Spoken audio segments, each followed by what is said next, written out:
राजस्व मंत्री चंद्रशेखर बावनकुले ने स्वामित्व योजना और पारधी जाति प्रमाण पत्र को लेकर अन्य मुद्दों पर प्रतिक्रिया दी। चंद्रशेखर बावनकुले ने स्वामित्व योजना पर बताया कि आज 15,000 गांवों में बांटे जाएंगे स्वामित्व योजना के कार्ड। स्वामित्व योजना से मिलेंगे गांव, धनगरवाड़ी आदिवासियों को मिलेगा मकान का मालिकाना हक। जिसके पास प्रॉपर्टी कार्ड नहीं है उन्हें प्रॉपर्टी कार्ड मिलेगा। स्वामित्व कार्ड लाकर विकसित महाराष्ट्र को मजबूत करने की दिशा में बड़ा कदम उठाया गया है। 12 की कक्षा के प्रवेश पत्र में जाति के उल्लेख पर उन्होंने कहा कि जीवित प्रमाण पत्र में पहले से ही जाति का उल्लेख है, नए प्रमाण पत्र में जाति का उल्लेख रहेगा। पारधी जाति प्रमाण पत्र पर कहा कि हम संभागीय आयुक्त के साथ बैठक करेंगे, निर्णय लेंगे कि पारधी समुदाय के छात्रों को जाति प्रमाण पत्र मिलना चाहिए। हम 24 और 25 तारीख को जाति प्रमाण पत्र प्राप्त करने के लिए प्रमाण पत्र और अन्य मुद्दों पर काम करेंगे। मेलघाट जादू टोना पर उन्होंने कहा कि मैं स्वयं आज मुख्यमंत्री से मिलूंगा, इस पर चर्चा करूंगा। सरकार ने इस पर कार्रवाई की है, ऐसी घटना दोबारा न हो इसके लिए हम काम करेंगे। एनसीपी पर उन्होंने कहा कि भले ही उन्होंने आत्मनिर्भरता का नारा दिया है, हम एक महागठबंधन के रूप में आगे आएंगे, हम एक स्थानीय इकाई के रूप में सोचेंगे। अजीत पवार ने क्या कहा यह उन्हें सोचने का अधिकार है, लेकिन हम जहां भी होंगे वहां महागठबंधन के रूप में आगे आएंगे। विपक्ष दावोस की आलोचना पर उन्होंने कहा कि विपक्ष का काम आलोचना करना है।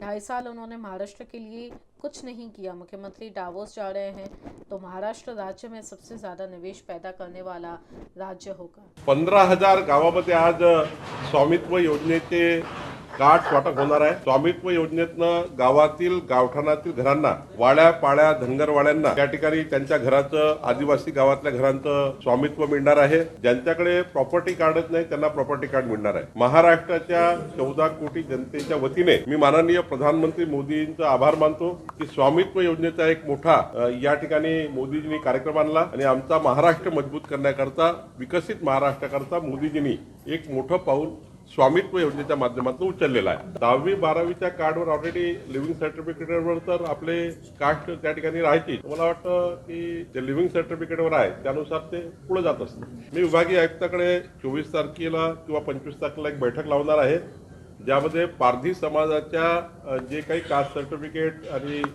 चा मुद्दा होता, जो आपल्या सर्व इलेक्ट्रॉनिक मीडियाच्या माध्यमातून एबीपी माझा आणि आपल्या टीव्ही 9 आणि सर्वच मीडियाने त्याला त्या ठिकाणी सरकारसमोर आणलं, त्या मुद्द्यावर आम्ही काम सुरू केलं आहे आणि 24-25 तारखेला महाराष्ट्रातल्या सर्वच पारधी समाजांना जातीचा दाखला मिळाला पाहिजे याकरता सरकार काम करणार आहे। नाही, मी स्वतः माननीय मुख्यमंत्री मोदयांशी आता 3 वाजता भेटणार आहे, तेव्हा मी चर्चा करील आणि यावर मला वाटतं की सरकारने कारवाई केलीच आहे।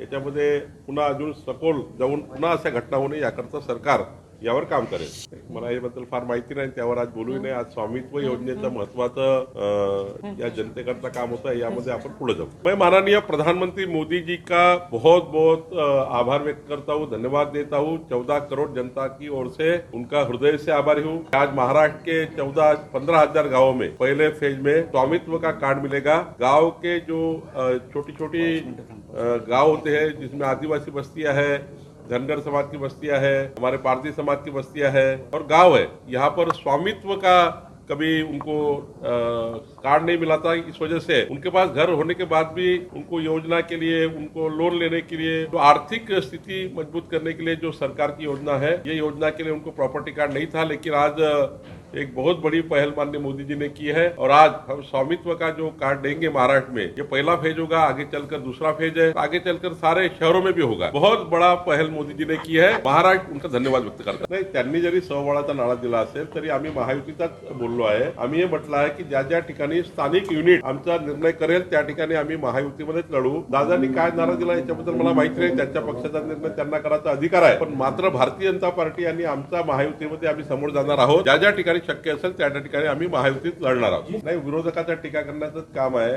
त्यांना टीकाच आवडतं, कारण 2.5 वर्षात त्यांनी कधीच महाराष्ट्राला मजबूत केलं नाही। पण मला माहिती आहे की देवेंद्रजी जर दावोसला जात आहे तर महाराष्ट्र हा देशातला सर्वात जास्त गुंतवणूक आणणारा राज्य असेल असं मला वाटतं। रेश्मा राठोड की रिपोर्ट।